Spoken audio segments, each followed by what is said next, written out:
Montreal Canadiens are proud to select Ivan Demidov.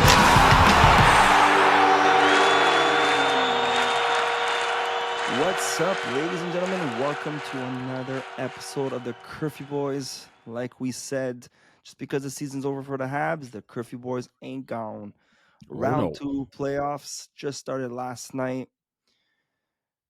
Before we get there and talk about those stupid Leafs, let me introduce you to already. We got already the despair. You got Fireman Sam in the house. Hey now. You got me, Chicago Bills. Wow, Chicago Bills. Bills. Blackhawks fan for now, just until the season starts.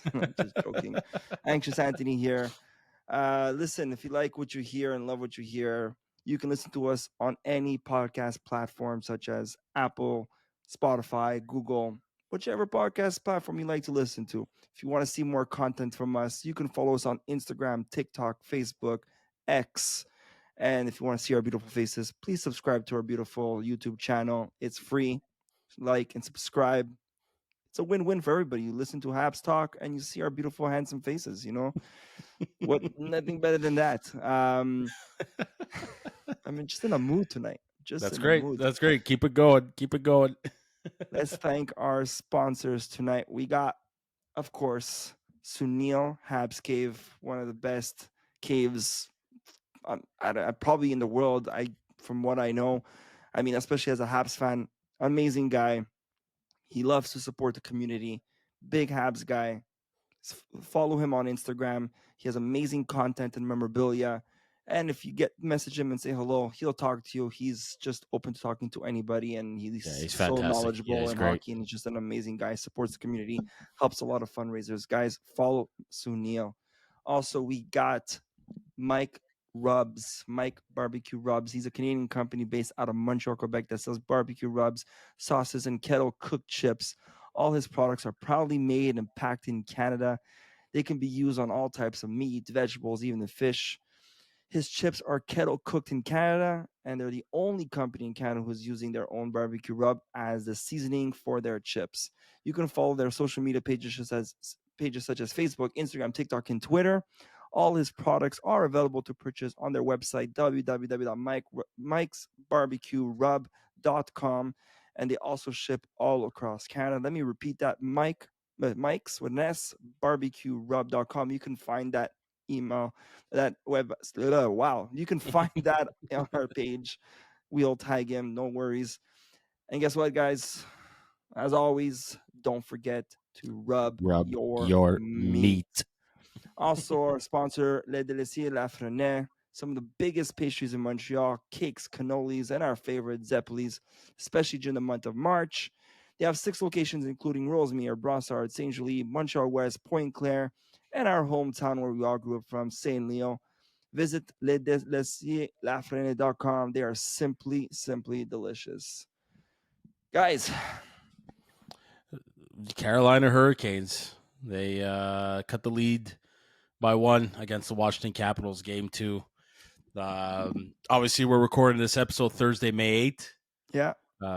This episode is going to be released on Friday, May 9th. So if we break out scores, if you're listening to this, Toronto Maple Leafs have a 2-0 lead against the fucking Florida Panthers. I did not expect that. I did not expect that. They, the Leafs scare me, and I think I'm going to throw up in my mouth thinking about that and saying that on this episode today or tonight. I've been saying it like all year, especially towards the end. I know they always say this is their year, and 3 years in a row we said this could be their year, and they always choke. But aside the hate and whatever, like, I'll never, ever, ever like the Toronto Maple Leafs or even say anything good about them. But unfortunately, put that hate aside for 15 seconds as a hockey podcast we want to speak the truth and be honest.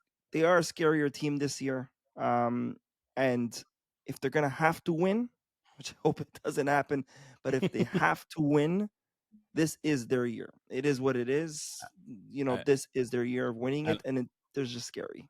And I'm wondering if the players know that too, deep down inside. Like, this might be our last chance together as a group, because they're not sure what's going to happen with Mitch Marner yet. They know they have to sign Matthew Nyes, so maybe deep down inside, a subconscious level, whatever you want to think of. I know they're probably not focusing on that, but it could be that. I think the coach Craig Berube is bringing the toughness level out of them that they probably didn't even think they had, and they're getting goals from everybody. Like Marner scoring goals. William Nylander was always going to be their best player during the playoffs. Austin Matthews, you could see that he's bringing has a much more complete game as a centerman, a 200-foot game. John Tavares is always John Tavares. He's always going to bring your best. But I think what hurts the most as Habs fans is two ex-Habs players with the same freaking first name, two Maxes, ex-Habs players, Max Pacioretty and Max Domi, that are actually providing the secondary scoring for this team. But that you said it's players like every year when they make the playoffs and they get eliminated in the first round, their top players are invisible. The Matthews, the Marners, the Nylanders. Nylander every year always performs, but your top guys are just invisible. And last year, they made it to the second round finally, and yeah, because of Marner finally stepped up a little bit. But this year they're all connecting, which makes them scary. They've been a very good season team for a long time because every player on the team connects for 82 games. I think it was last year they lost Game 7 against the Bruins, but the year before that they beat Tampa Bay. Yes, it was the year before they won the second round. Yeah, but all this because their key players are shining, and that's what makes them scary. They were a scary team in the season because everybody connects. Come playoffs, they all disappear, and this is the year that they're all connecting, and that's what's making these guys scary. Enough by talking nice about Toronto Maple Leafs. They're gonna fucking choke.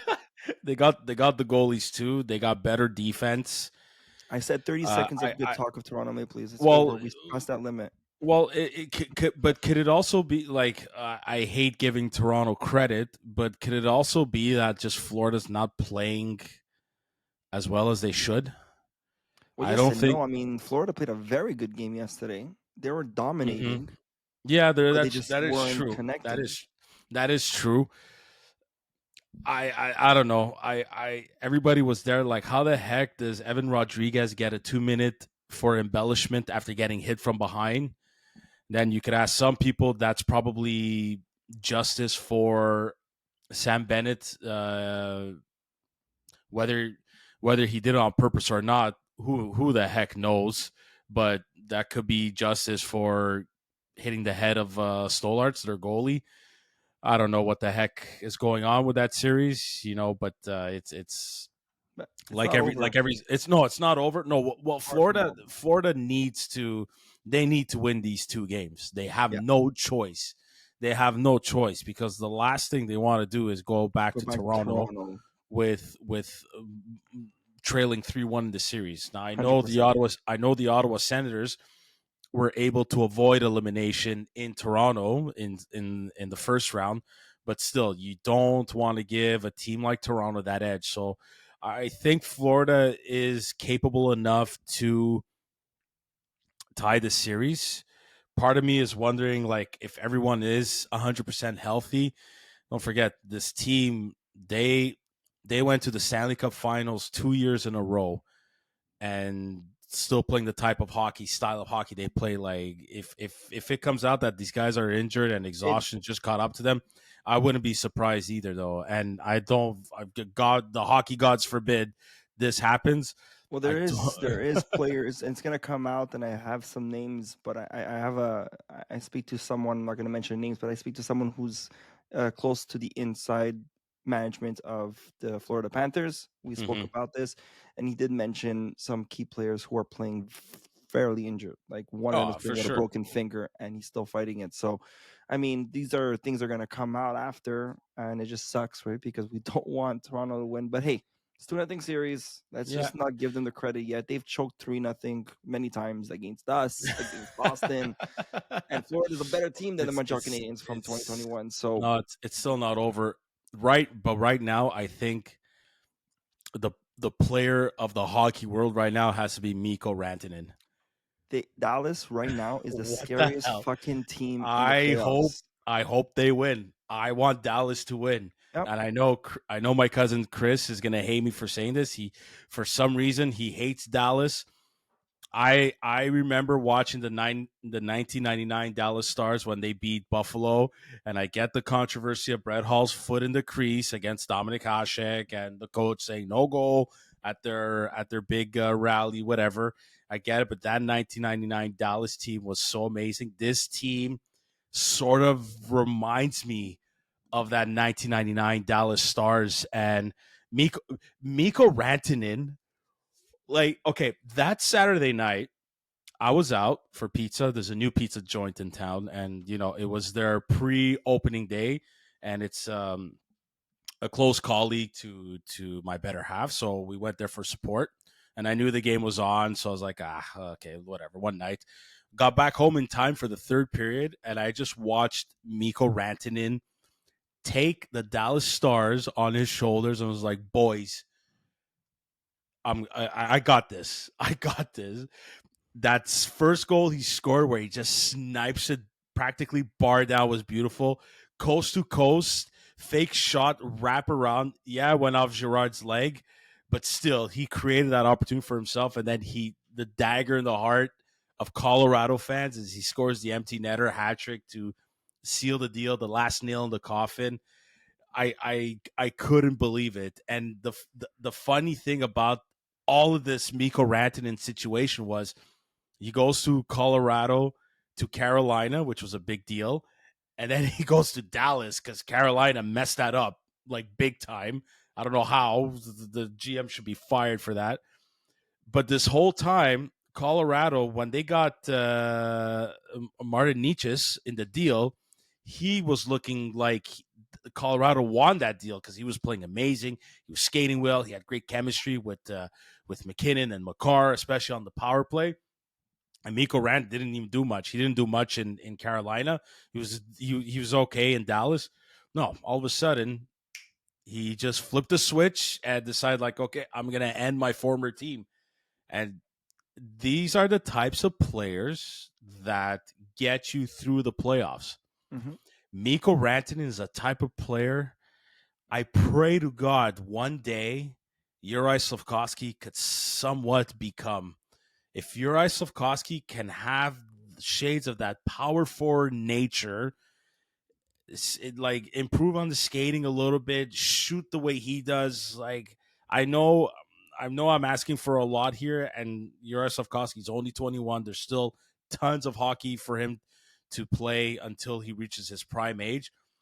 But if Juraj Slafkovsky can become a player, I know we mentioned Brady Tkachuk, but I like the comparison of Mikko Rantanen a little bit just because of the size, the style. I feel like I feel like Juraj Slafkovsky can model his game a little bit like a Mikko Rantanen compared to a Brady Tkachuk. Hey, if he could take two of them, those two players, those two styles, and put them in one, hey, even better. But my goodness, Mikko Rantanen, man, that night, and not only that, as if one hat trick wasn't enough. No. I'm Back to back. I'm gonna go get one against the Winnipeg Jets in Game 1.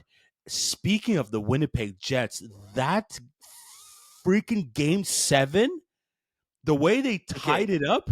Did you? Are you okay, kidding me? We haven't had an episode after that yet, right? No, we haven't. No. Okay. No. All right, so let's get into that talk because, first of all, if you are a St. Louis fan, wow, I won't say this on record, but holy shit, I would not want to be a St. Louis fan. I would not sleep No, for years. that's heartbreaking. That is so heartbreaking. 1.6 seconds away from advancing. There was 3 minutes left. I was with two friends of mine. Mm-hmm. Not much of hockey fans, so they were like, "Okay, the game is over," and I'm like, "Guys, I've seen crazier things," and Winnipeg was just on all over them. And when I'm like, they need to score a goal at the 2-minute mark just to get to Big Hope. It drops there, it's over. They scored at 2 minutes and 5 seconds, give or take, to make it 3-2. I'm like, we got ourselves a fucking game. And when there was 15 seconds left, at that moment, I said it was over because St. Louis fucked up. Mm-hmm. They just, and I know it's hard. We're not in the game and you don't know what's going on there. It's easier said than done, but clear the fucking puck. When the puck went to the corner with 9 seconds left, at that moment, the game should be over. You fucking hold that puck against the Yeah. boards as long as possible. Do not know how Winnipeg managed to get that puck out of that fucking crowd, got to the corner, still missed because it got deflected back. But that's the thing. It's he I don't know if it was, I forgot it. I don't know if it was Josh Morrissey. I think it was, because he's a left-handed shooter. He fanned on the first shot. That's the crazy part, is he fanned on the first attempt, and But somehow yeah, keep going. So yeah, when he fanned, I'm like, okay, now like first of all, you're saying 9 seconds left, it's over. Then you see that moment, I'm like, fuck, they have a chance. And then the fan, I'm like, okay, 4 seconds, it's fucking over. And then 1.2, the movie Angels in the Outfield. Whoever ever watched it, if you didn't watch it, one of go my watch favorite it. movies. One of my favorite movies as a kid. Fucking They should have made a hockey version of that. I'm sure after what happened with the Montreal Canadiens this year, they should have done Angels on the Ice or something. Well, listen, Montreal Canadiens happened, Winnipeg Jets happened. We should make a movie, Angels in the fucking ice rink. I don't know, or in the barn. Angels in the ice rink. Yeah, I like that. But wow, beautiful. But well, that I don't know if Kyle Connor purposely made a slap pass, but those two winning goal, the tying goal and the game winning goal, it was a simple play, put pucks on net and deflected in. Adam Lowry, the captain, gets a game winner. All he did is just parked his ass in front of Binnington and deflected the puck in. But honestly, St. Louis, like, it's heartbreaking. It really is. But they're a good team, and I really think, give them a full season with Jim Montgomery, and I think they could do something. They didn't have Dylan Holloway for the whole series at least, and you know what I mean. Yeah, Winnipeg didn't have Mark Scheifele, but you know Connor Hellebuck woke up when he had to. It was crazy because all signs pointed that Connor Hellebuck was going to choke once again, and they were even questioning putting him on this game. Well, there's interviews but of like but no matter what, you have to. You have to. 100%, you have to. But there was interviews and questions from fans and players and the media, like, are you playing? Do you put him? Do you Yeah. He woke up at the fucking right time. Oh, he did, and listen, the overtime period, he made key saves that were both goalies actually made key saves. It shouldn't have went to the second overtime because both goalies were. Yeah. Overtime was anybody's game. That it's a bit of revenge, Hellebuck versus Binnington. Or if you think of that's exactly that, right? But it's total. Everything about it is such a mind fuck of an opposition. Yeah. It's because Binnington, Canadian, won by beating Hellebuck, American, but Hellebuck, American, for a Canadian team beats the Canadian goalie on American the Canadian goalie on an American team. Like, this is like if this is like worse than being drunk. Like, it's nuts. Yeah, I don't know. It was mind fucking. But that's the beauty of sports, man. And Carolina now, like, again, the game's still going on. This is about 3 minutes and 45 seconds left in the game. Carolina's still trailing 2-1. But hey, if Washington ties this series up at 1, man, like we got ourselves a series. Like, these are excellent playoffs. And one last team I got to mention. I thought the LA Kings were going to beat the Edmonton Oilers, but I think once again, man, when Connor McDavid and Leon Draisaitl just decide to flip that switch, man, it's tough. That's what makes. That's what we always said, Sam. Like, in the playoffs, your key players need to wake up, and special teams need to wake up. Without that, you can have the best team in the world, but if your special teams and your main goal scorers are not putting up the points and being the number one players of your team or a top line, then forget it. You're not going anywhere. And I mean, I was very surprised, but Winnipeg, like I said, switched it around. That's why they went to the finals last year, because McDavid and Draisaitl stepped it up. Because the year before they got eliminated right away, right? Yeah. Edmonton, yeah. Speaking of brackets, I mean, I won last year against the CURFEWBOYS brackets. I went to yes, I won. I was first place, and this year I'm still first. I have. If it wasn't for my emotional pick, if it wasn't for my emotional Habs pick, I was perfect, because everything came in except the Habs. I went with full on Sammy living in fantasy land, all the teams that he wanted. I don't go with my problem with me is I don't go with logic too often. I go with like fuck it, let me have some fun and pick the teams pick the teams that I want to see win, and and a lot of times I like to give the underdogs the benefit of the doubt too. So I went to this. I mean, hey, like a lot of us in this year, the Canadiens finally make the playoffs again after 2021. We're telling them we're putting them in as Stanley Cup finalists. Hey, listen. Well, I didn't go that far. I put them in the second round and get eliminated by Carolina. Mm-hmm. Listen, I'll say this once and then we'll jump on to the next topic. But yeah, Montreal in 6 if they would have won Game 4. That was coming. That was happening. It's we think back about it. But I know, but it's nuts. But before we get into the Canadiens, that's it as far as teams concerned, the playoffs. But we got to look at our own borders and look at what the Laval Rocket are doing, man. Oof. These guys, that's magical to see, because not only Sam, that we're witnessing in our own group of guys a bright future. The guys who are coming up in the near future are shining even more. Mm-hmm. And these are all players, okay, that we all said projected. If they are projected to be what they are, they will blah blah blah blah blah. This projection is actually slowly coming to light, and we're seeing it in Laval, and it's fucking beautiful to see. Well, for me right now, and so just a reminder to our audience and listeners. So the Laval Rocket eliminated the Cleveland Monsters, which is Columbus's farm team. It's a best of 5. The first two rounds are best of 5, and the setup is weird. It's the lesser team has their first 2 games at home, and then the stronger team has the final 3 games at home. So it's such a weird setup. It's not like 2 games at home, 2 games away, and then one away, one if you're the stronger team with home ice advantage, right? The minors, it's a bit, the first 2 rounds is a little bit messed up. So they obviously the Laval won both games in Cleveland. They come back to Laval. So Jacob Fowler gets those 2 wins. Primo gets sent down after their season. Coming back home, out of respect for what Caden Primo has done, and he was one of the best goaltenders in the minors ever since he got there. Pascal Vincent was like, "Yeah, I'll give him the start." I don't think he played bad at all, but he lost. Laval lost. Put Jacob Fowler back in.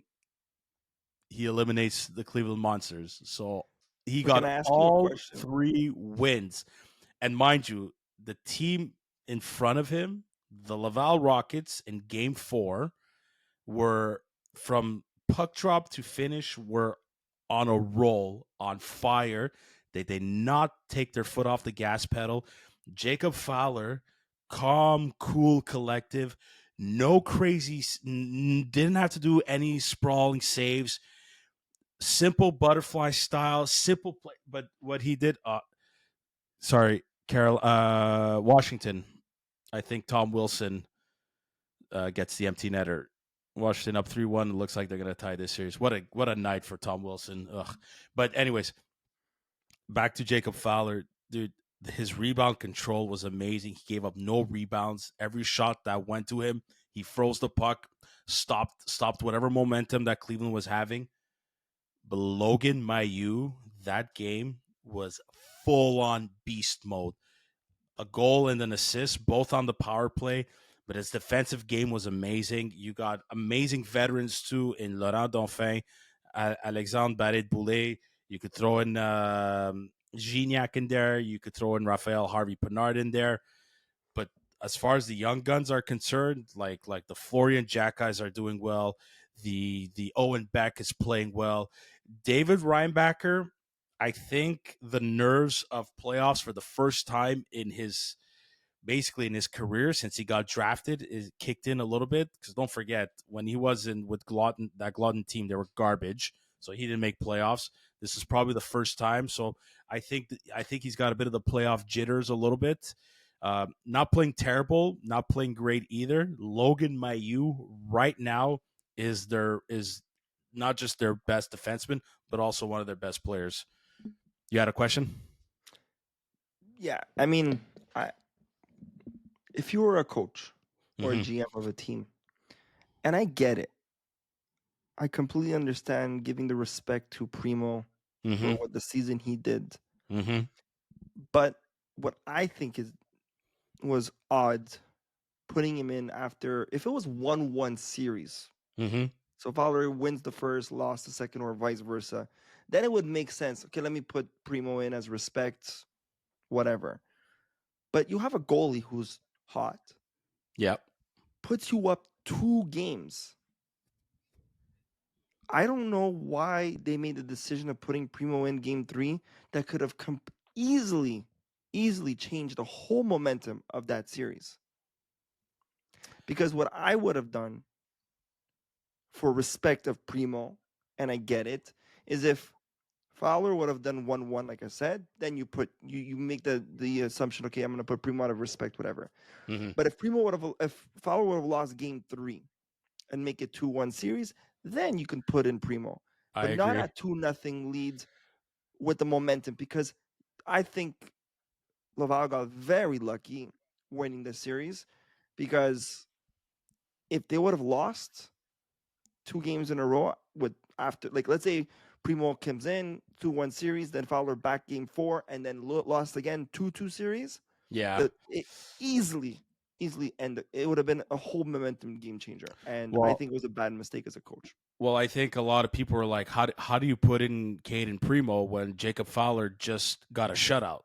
His first shutout as a pro. That's another thing. In just his second playoff game as a pro, he gets a shutout.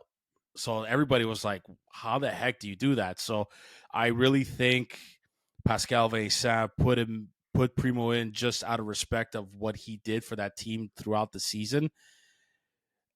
Listen, now he's got a good problem on his hands. And at the end of the day, I still think he might start with Primo for now. Maybe start with Primo on the road, just because Primo knows the American Rochesters now, who is going to be their next opponent. But we'll see. If let's say Primo goes in game 1 and they lose, I think he's got no choice but to go in with Fowler. If I was a coach, I'd keep Fowler in. He has the momentum. I would too. He hasn't lost a pro game yet. Well, he's 3-0 in the playoffs, but he's lost 1 game in Laval during the time when Primo was up. 3 in a row in playoffs. I think. No, absolutely. You don't touch the momentum of your team.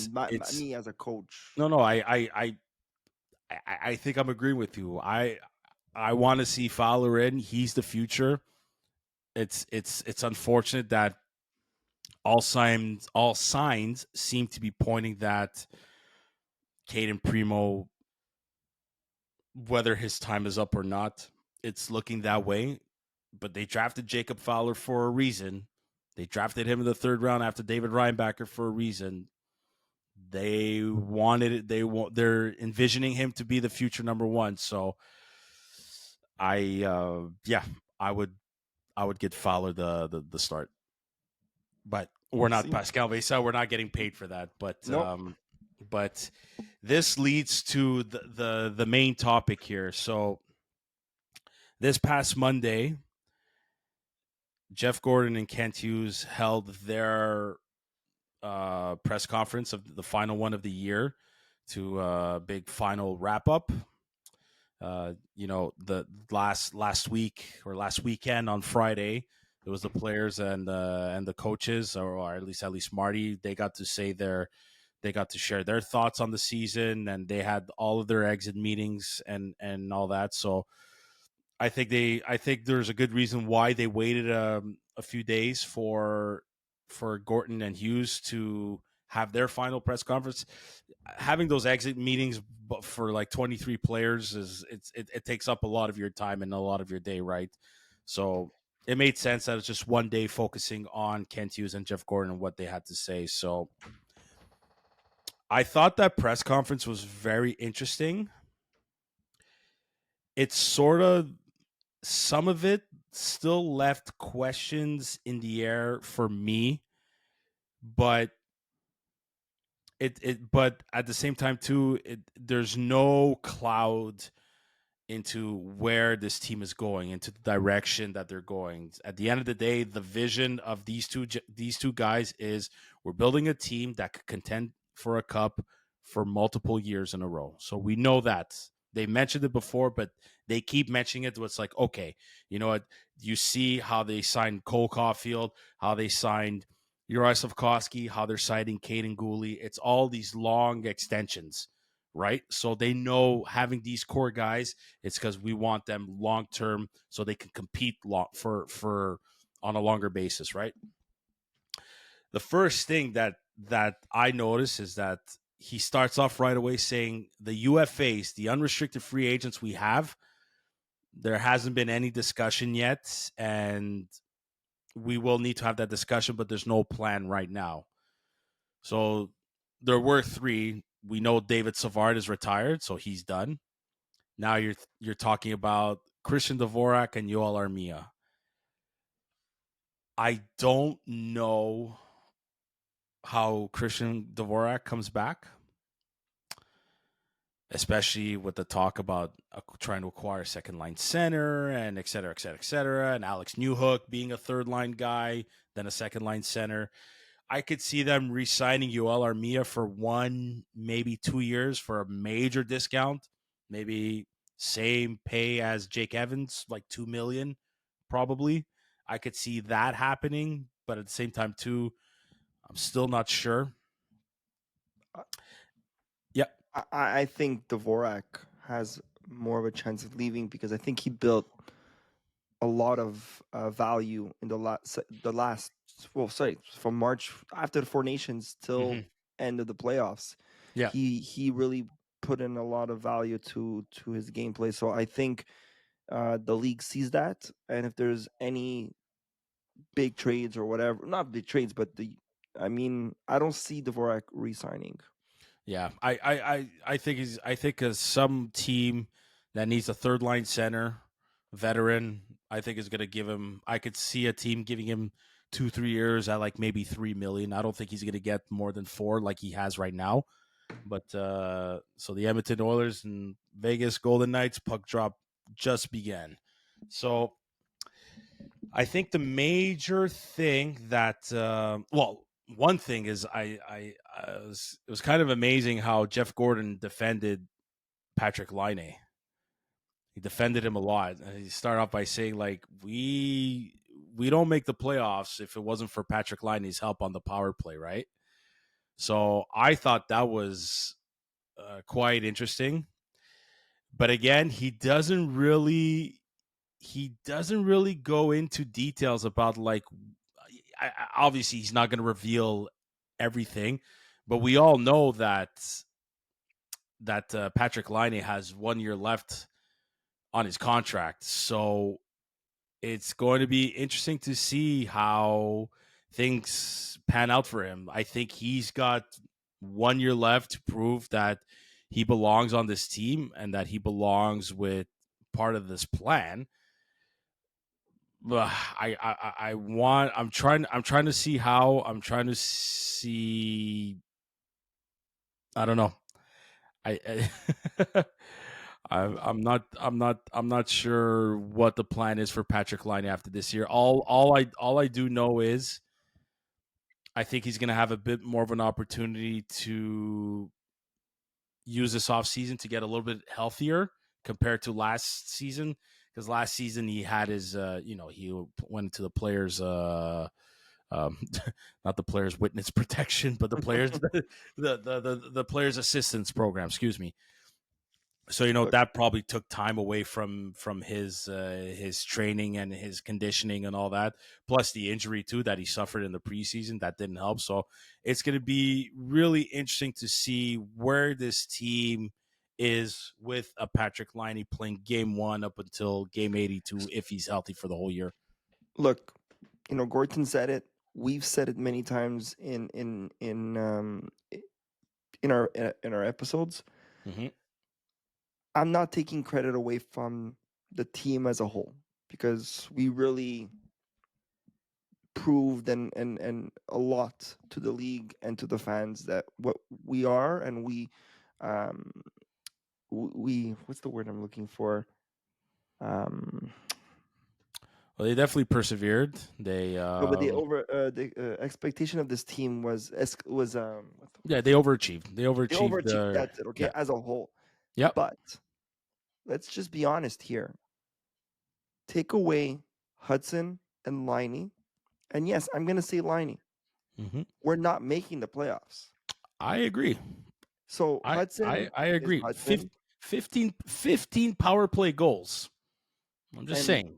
But that exactly 15 power play goals. And we've said it so many years. Montreal always struggled in special teams. We were always last place. We just couldn't get it. And you see it in all these contending teams. You see it at the Stanley Cup Finals. It is so important to score that power play, that 5-on-3. It's so important to stop that shorthanded goal. It is not short. Sorry, it's so important for penalty kill and not make the other team score because that adds momentum to the other team and vice versa. And that extra goal on the 5-on-3 could, and this year compared to the last, let's just go 5 years and even more, we finally had some light in the special teams, and that's because of Laine. And the amount of times we got those 2 points is because of those power play goals. So again, take away those 15 goals, Sam. Yep. That's what we made the playoffs at game 82. Yeah, and put a pin on that point, Anthony, of making the playoffs at game 82. So take away just 2 wins that Laine got the game winner because of fucking power play goal. You're not making the playoffs. So here, Patrick Laine. Okay, so I'm looking at the stats right now. So Nick Suzuki leads the team with 9 game winners. Okay, so 9 game winners out of 30 goals. So it's almost 33%, which is amazing. Cole Caulfield 8 game winning goals. There's 2 other players that are tied for 5. I'll give you a wild guess who one of them is.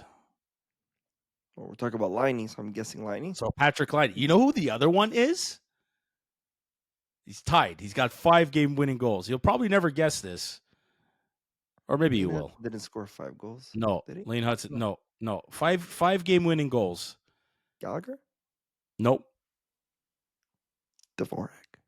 No. Evans? I'll give you one. Yeah, Jake Evans. Yeah, Evans, Jake Evans with 5 game winning goals out of 13. But we talk about Patrick Laine. Yeah, probably. We talk about Patrick Laine. We talk about Patrick Laine. Hey, listen. Take away those 5 game winning goals. Are we making playoffs? Probably not. You know what I mean? We could say the same. Well, we could say, oh, well, what about this guy's game winning goals? Like it's all Cole Caulfield and Nick Suzuki, but it's supposed to be they're the 2 best players on this team. But Patrick Laine, 20 goals on the season, and a quarter of those goals are game winners. And like, you know what I mean? 15 of his goals came on the power play, most on the team. Look, it says a lot, folks. We can't be going through this seesaw of emotions. Love him one day, hate him the next. He's not a perfect player. Look, he's not. He never was. But this guy's specialty is shooting on the power play and scoring goals. Like, that's what a lot of people don't. Not to insult anybody, but if you're not a hockey fan and a Habs fan, or just a hockey fan as a whole, if you don't really watch behind everything, like people just look at the names, right? Oh, Patrick Laine or Austin Matthews, and expect them to be those 100 goal scorers and whatever, right? That's all they look at. Sometimes it's not only that, guys. Like, let's go back to Drouin. Okay, I know we all had something bad to say about him, and yes, he was up and down. But his last season, the last 2 seasons with the Montreal Canadiens, even though he wasn't putting up those points, doesn't mean that he wasn't doing anything bad. He was yeah, a good playmaker, and that's all you need sometimes is that special guy on the ice doing that extra pass that can help you, set like up a that creative play to go. player set up a Exactly. goal. So Yeah. Patrick Laine, like this year, had a lot of arguments, not arguments, but debates with some people outside of our podcast. Oh, Liney's shit. Let's get rid of him. And then he scores that goal. Oh my God, he's amazing. Like this up and down bipolar fan base that we have. Guys, if I was the coach, I wouldn't even care if I paid this guy money to sit on the bench the whole fucking game and just go in during the power play. I'm not saying they're gonna do that. And I'm not no fucking NHL coach, but just to say that's all right now with. Yeah. And again, we don't know how he is a full healthy year. Maybe Well, maybe we're just that's the thing. underestimating him because he was playing with his mental health issues, his injury, and he was still scoring 15 goals in the power play and still helping us make the playoffs. Give him a full healthy year, he might be a whole different player. But even at that, I he think was so good. no, I totally agree. But I think what fans want to see is effort. And I get there's times where he looks lazy. I just think I just don't think he was at 100%. And I know at the end of the year they said, oh, he broke his finger and like he couldn't shoot. That's why he was benched that game, and that's why he wasn't playing. Fair, okay. I mean, the guy, fuck, what do you want him to do? His specialty is shooting the puck. If he can't shoot because his finger's broken, I mean, what more do we want? I think he just needs. I do want to see him play with a little bit more, not a little bit more passion, but I get what the concern is. It's just, yeah, it's still a big. There's still a big question mark above Patrick Liney's head in regarding to the future of this team and the goals of how management wants to build this team as long-term contenders, right? Mhm. So what Kent Hughes said is like what impressed him the most is his willingness to continue learning. So listen, we got to take it for what it is. I think Kent Hughes is a pretty transparent person. I think he's honest. I don't think he's saying that just to make members of the media and of the fan base feel better about him. I think he's telling the truth.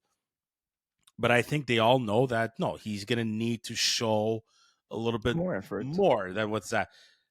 And the one player they really expressed that has an important offseason and training camp coming up is Kirby Dach.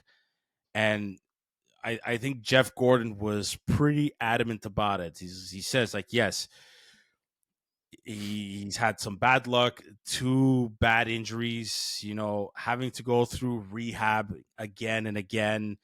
But he says, like, listen, I think even Kirby Dach could admit to you that his conditioning wasn't where it was supposed to be. He said, like, even he would admit that his skating was off.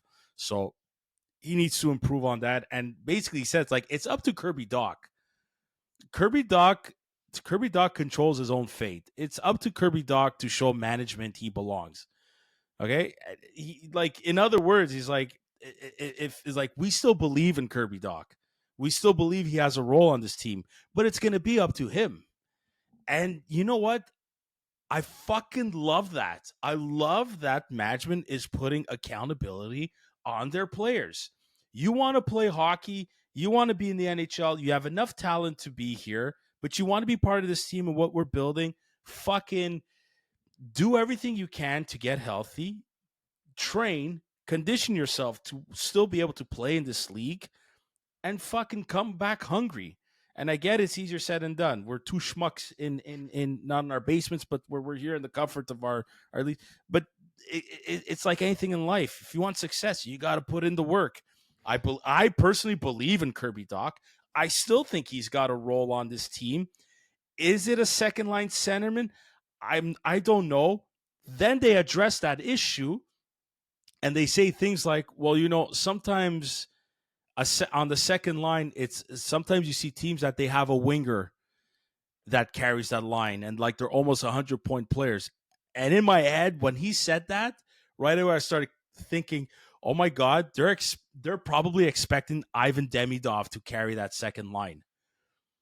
It kind of dawned on me, like maybe that's what they're hinting, but I still think Kent Hughes and Jeff Gorton, they're like always, like since the beginning, they're keeping their cards close to their chest, man. They're not revealing too much, which I love, but it still leaves us, the fans, like, fuck, man, what are you guys trying to do here? Like give us something. And obviously I'm not expecting them to, but this is why it's still exciting, but there's still question marks though.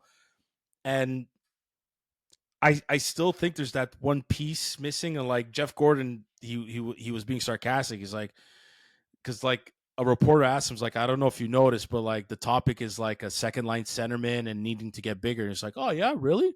Oh, I didn't hear that. And he's obviously being sarcastic. So I don't know how they're going to acquire the second line center that we're all hoping they find. I know Sidney Crosby's in the rumor mill, but I don't know how, where, and who they're going to trade with to acquire that guy. I'm trying to think. I don't know. I think we should all kind of stop thinking about Sidney, not because I don't want him here, but I think bringing him here, unless Sidney Crosby is like a Tom Brady where he doesn't give a fuck about money and takes a big, and I mean a big cut. So right? just a reminder, he's got 2 years left on his contract at $8.7 million, and he also has a no movement clause. That means only he decides if he can get traded or not. He has to waive it. So yes, but Sam, ask yourself this question, okay? For a player like Crosby, who's approaching his 1-0 Vegas end of on his the power play, career, right? Yeah. He's approaching that. Yeah, he's not the same player we all know he is. He's still better than most, and he's still putting up those 100 points a season. And he's still Sidney Crosby. And he's still Sidney Crosby. But are you willing, Sam, to risk the future of this team, what That's we're building of this team, because Pittsburgh is not going to say, here's Sidney Crosby, have fun with him. They're going to say, I want a Logan Mailloux, I want a Reinbacher, they want the big names. A Michael Hage, and I want your two picks. And are you willing? I don't give a fuck about the 2 picks because I think we have more than enough picks. Yeah, but I wouldn't give up a first round pick that easily though. Not for Sidney Crosby at this point in his career. Would you get rid of the two picks and a random prospect? It depends. Then that's a free trade. It depends the prospect, but my question to you is, Sidney Crosby at this point in his career, and listen, you can't put a price on a player like that coming to Montreal and teaching these guys, these kids, everything he's learned since 2005. I get that. But my question to everybody is Sidney Crosby part of that long-term plan, that long-term solution at center? Because my personal feeling is when Sidney Crosby's contract is over, 2 years remaining, he's going to be 39, almost 40 years old. I think he's done. And when that happens, we're back to square one again, trying to figure out, well, who's going to be our second line center now. But Crosby is your, fixing a little pothole for 2 years just to help. Like, I think so. I agree with that. That's what I it's think like a he little is. Band-Aid, but a different kind of Band-Aid, because I think he's gonna bring in a lot of experience and help to all these young players. Having a veteran like that on the ice, still putting up points, Yeah, helping for your sure. team grow, is 1,000%. a win, no A matter what. thousand, But then, a but thousand like you, percent. I would, but I still wouldn't give up Michael Hage for him. I I wouldn't wouldn't. either. I I wouldn't. wouldn't I, either. I I don't want them to give up Logan Mailloux. And Logan Mailloux is I hate that he's the topic of trade talks here, because simply because his name came out that he was supposed to be sent to Anaheim Ducks for Trevor Zegras and whatever else in there. But then they saw that Demidov was available. They're like, no, screw it. We don't want Zegras anymore. We're picking Ivan Demidov, which was the better move.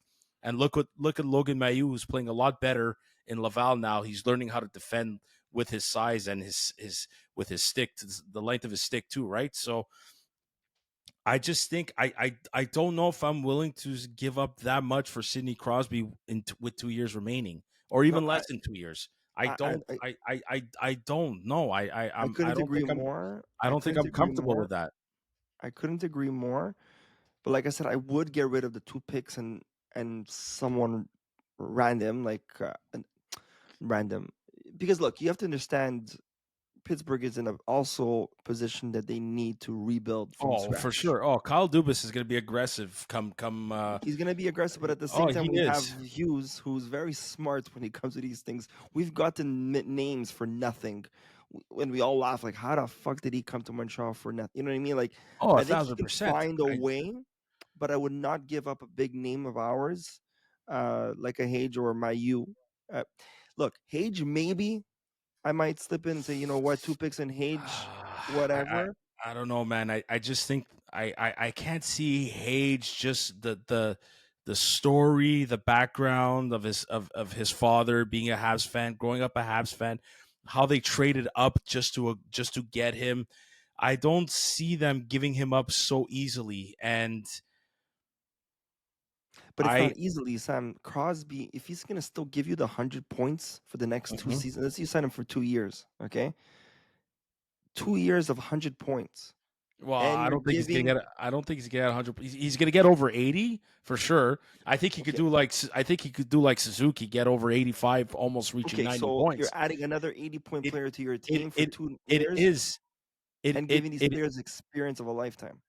I I agree. And again, it's too short term for me in terms of how this team wants to contend down the line. Because again, for me, it's like if because listen, if you do trade for Crosby, there's a good chance you're going to have to throw in Michael Hage in there. So we won't be able to be like, so we can no longer wait for Michael Hage to finish college and be like, okay, he's ready to come pro now, because he's gone. He's going to be gone. We're going to go back. We're going to come back to this problem again. Well, who's our second line center? It's not Kirby Doc type of deal, right? So that this trust me, folks, when I say this, I would love nothing more than to have Sidney Crosby come to the Montreal Canadiens. But But I in order wouldn't for him, jeopardize my future. the problem is the timing is just so not right for this team right now, because they're not contending yet for a Stanley Cup. They're not there yet. If they were cup contenders and they just needed that one player and they get Sidney Crosby, absolutely. You give them whatever they want. You give them, but we're not there yet. Right now, we're sort of the, not that we're buyers yet for a cup, but we're buyers in terms of as far as a rebuild is concerned. We almost have the pieces. We just need them to be on this team and to start learning and developing with Marty as their coach. I think Sidney Crosby giving up for him at this point in his career, it's only going to set things back. Unfortunately, maybe these 2 years are going to be amazing because, oh my God, Sidney Crosby is wearing the Montreal Canadiens jersey. But down the line, I don't think it helps this team.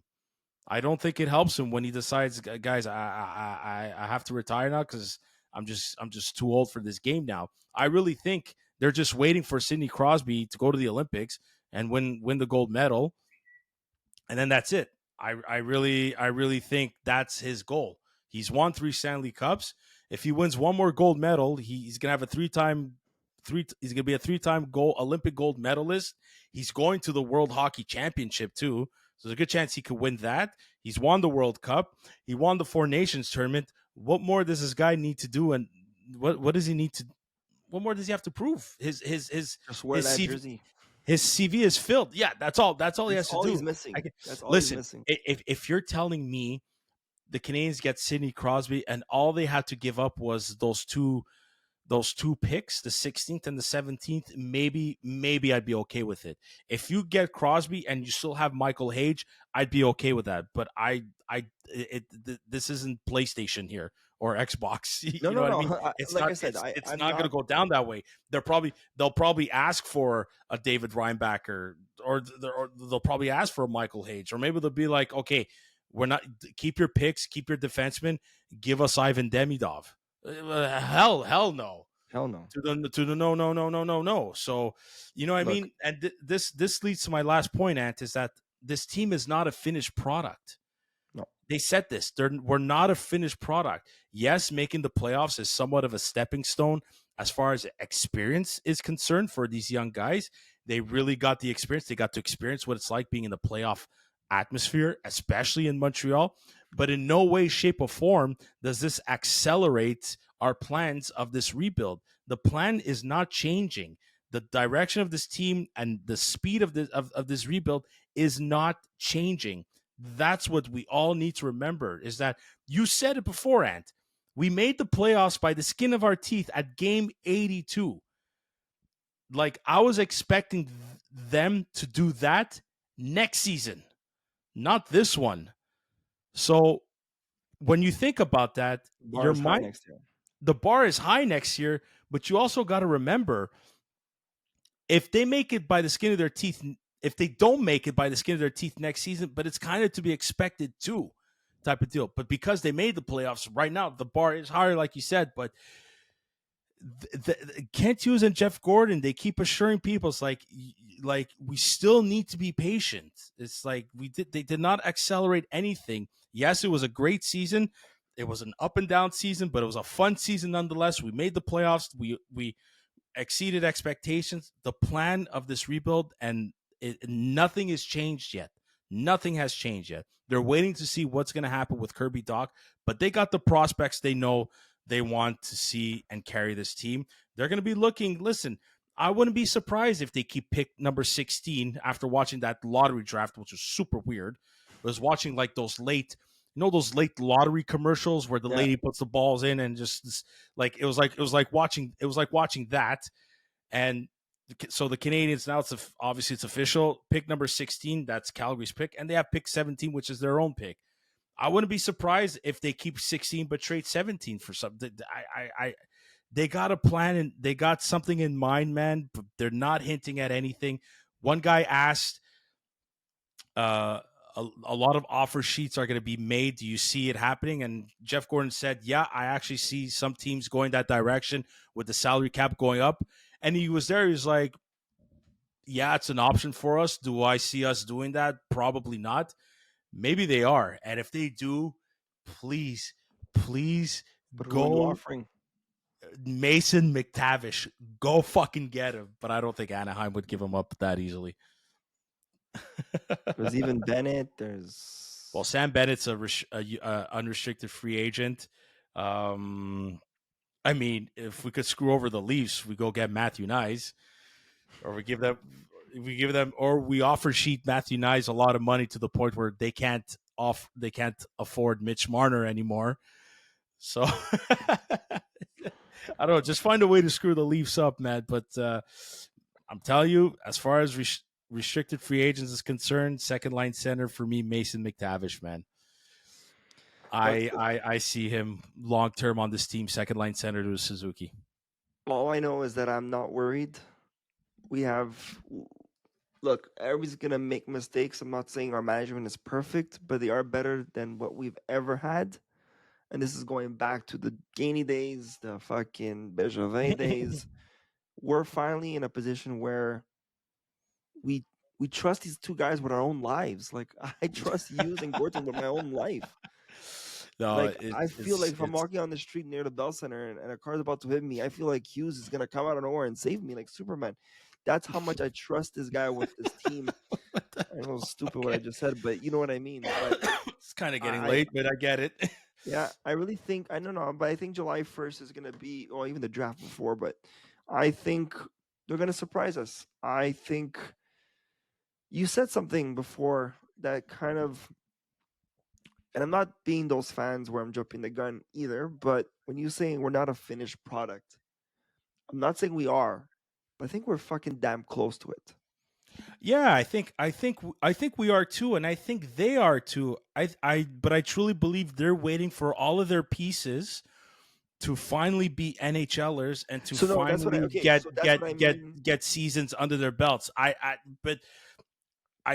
hear what Jeff Gordon and Kent Hughes are saying, but I hear what you're saying too. It's like they're waiting for Jacob Fowler to be a consistent NHL goalie. They're waiting for David Reinbacher to be a consistent NHL So defenseman. look, let me put this.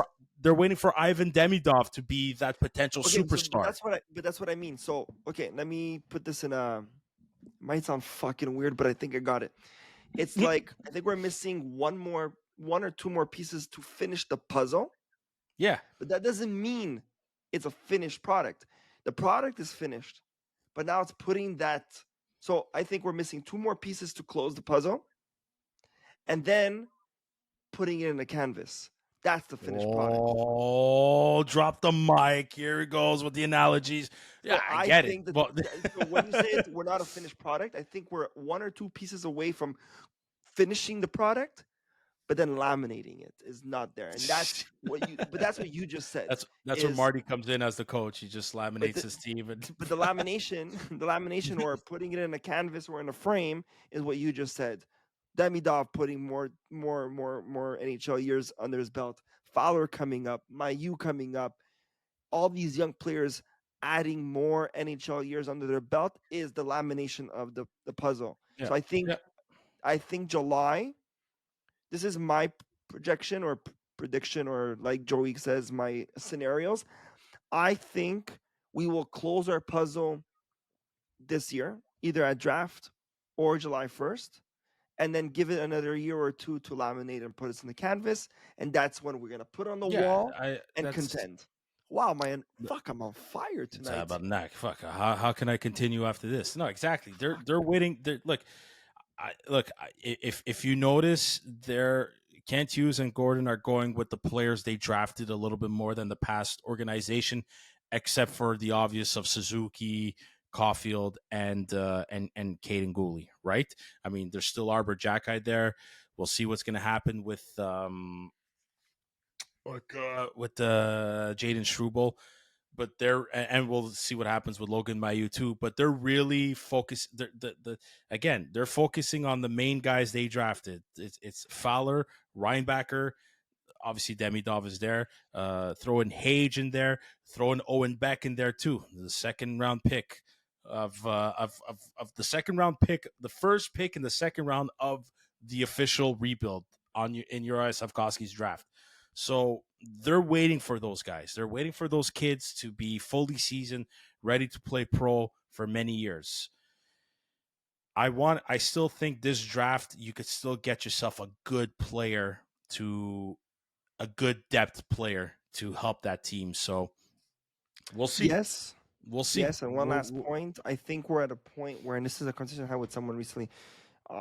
Yes, it's a good draft to get a depth player, but at the same time, it's also a good draft because we got lucky with those two first rounders to get an established player. Oh, I think so. I think so. And I think that's their vision. I think that's their plan this year. I think that's an option they're definitely going to look at. Is if we could take those two picks and get ourselves an established but still young, doesn't have a bad contract that we could sign for multiple years, and he's not going to handcuff us. Yeah, I think that's definitely an option they're going to look into as well. They're looking at all options, and I think that's one of them. Yeah, it's quite clear and obvious though. But you still don't know what card they're going to pull out of that hat, man. So I can't wait for it. Last but not least, This should not be a surprise to anybody. Lane Hudson nominated Rookie of the Year with Macklin Celebrini and Dustin Wolf. We don't have to talk about it because everybody knows. Habs hockey fans around the world know, Habs fans especially. He better fucking win this trophy. Lane Hudson nominated for the Calder Trophy. He better win it. Guys, we No can disrespect have back-to-back fucking winners. We can have Hudson this year and Demidov next. The last player to win the Calder Trophy was Ken Dryden back in 1970, 71 or 73. Oh my God, I should have prepped myself for this. But yeah, just all that to say, Ken Dryden was the last Montreal Canadian 72. 72. Yeah, makes sense. Yeah. But do you know who was the last Montreal Canadiens player to be nominated? 71. He won the Calder. It was 71. The last player to get nominated was Michael Ryder in 2004 against Andrew Raycroft. And Andrew Raycroft, the goaltender for the Boston Bruins, beat him. But it's okay. What a year that was. I remember I was watching a lot of games with Joey. And every time Michael Ryder scored, we won. I'm just saying, man. So it better go to Lane Hudson. That's all I'm going to say. So Vegas is still up 1-0 with 2.5 minutes left in the first period. So looks like it's a good back and forth game. Vegas needs this one too. Them too. Just like kind of like Florida, they gotta win. They gotta win game 2. They can't go back to Edmonton down 2-0. So that's that. I still predict my Winnipeg Florida finals, but if Winnipeg and Florida lose, then it's going to be Dallas Toronto finals. Sorry. Oh, go Dallas. I'm gonna barf, but Canada's not ready for that. My bracket is Winnipeg Florida, but it looks like these two teams are going to be losing. So then basically those these two series are the Stanley Cup finals. The Dallas Winnipeg game is going to the finals, and the Florida Toronto is going to the finals. I don't see Carolina or Washington going to the finals unless Washington surprises everybody. Yeah, maybe with this Ovechkin stuff. What a year, right? 50 years. Ovechkin getting the record breaking and then going to the finals and winning the cup. That's to be a fucking good story to tell, but it's a storybook. That's a fucking movie on its own. I mean, if that happens, it's fucking scripted as fuck. Well, we're gonna call it Angels in Washington. Angels in Washington, 50 years, fucking. All right, ladies and gentlemen, if you like what you hear, you can follow us on Instagram, Facebook, TikTok.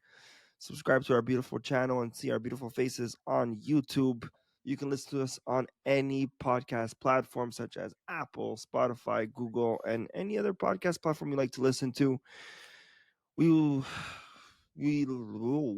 No. It's getting late. I want to thank our sponsors, Habscave. Give them a follow on Instagram at Habscave. Give Mike Rubs a follow on social media as well. And give Delicia Lafrene a follow. Go buy their pastries. Go buy Mike's Rubs products for the summer season, guys. Barbecue. Yeah. Best product. It's and have your dessert with Lafrene. Now's the time. Absolutely. Can't get better than that. Sam, I hope the next episode we're talking about Toronto getting eliminated. I hope the next episode is not us saying, "Oh my God, they're going to round 3." But time will tell. Ladies and gentlemen, until next time. Bye now. Good night.